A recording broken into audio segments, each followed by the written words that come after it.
A very scary scene at UC Berkeley, and now President Trump weighing in on those violent protests, suggesting that the school could lose federal funding. The chaos erupting over a planned speech from a conservative speaker. More than 1,500 students were peacefully protesting when the school says rioters showed up. They set a large fire near a student union, smashed windows, threw Molotov cocktails, and reportedly an American flag was burned, and a Trump supporter was pepper sprayed in the face. Milo Yiannopoulos' speech ended up being canceled. He spoke to Tucker Carlson about it last night.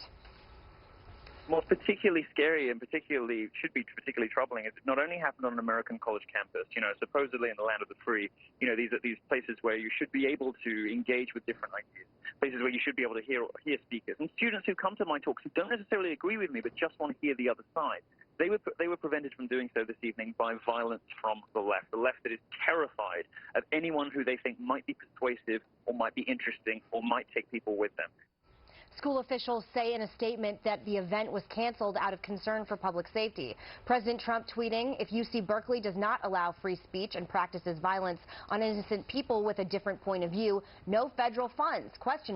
Berkeley received $370 million in federal research money in this last school year. Guy, last night you and I were tweeting about this in real time. Both had the same comment. I will let you take it from there. Oh, there's a couple things. First of all, if the ideological roles were reversed here, the left would be calling those images a hate crime against gay people, a homophobic hate crime because Milo's openly gay.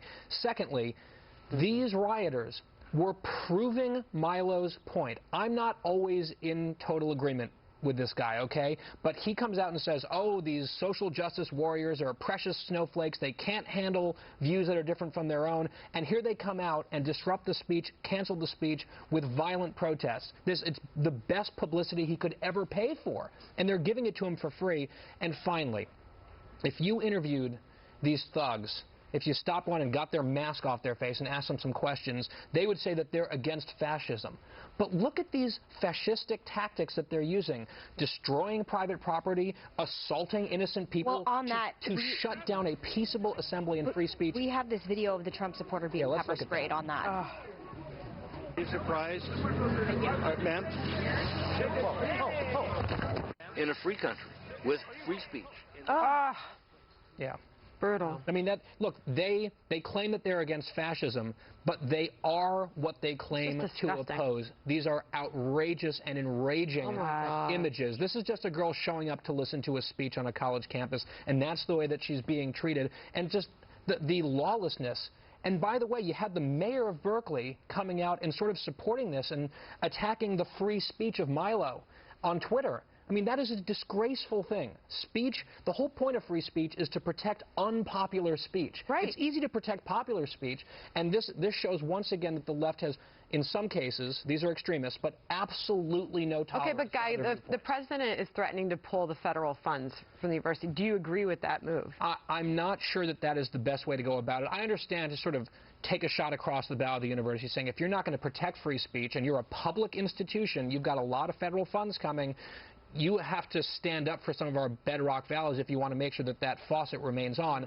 But a lot of those grants go to really important research that help a lot of people, and I'm not sure that it's necessarily the best idea to threaten that money, especially over one event. But, I mean, if you're going to do it over something, this was really bad and ugly. I went through the UC Regent system, and Berkeley was one of the schools that I looked at. I ended up at Santa Barbara.